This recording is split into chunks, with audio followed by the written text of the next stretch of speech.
Kung business owner ka, dapat alam mo ang mga AI tools mo. For example, para sa clothing business, pupunta tayo sa Hugging Face VTO. Then, pipili ka ng model.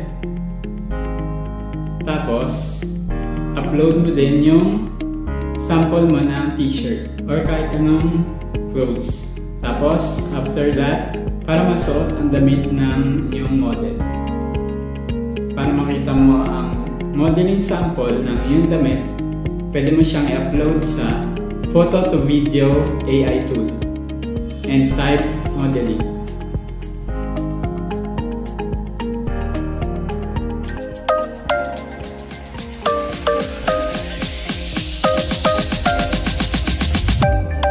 This is just the two of 1,400 AI tools that my book have. Artificial Intelligence Empowered Content Creation and Business Strategies. Grab yours now and I will teach you free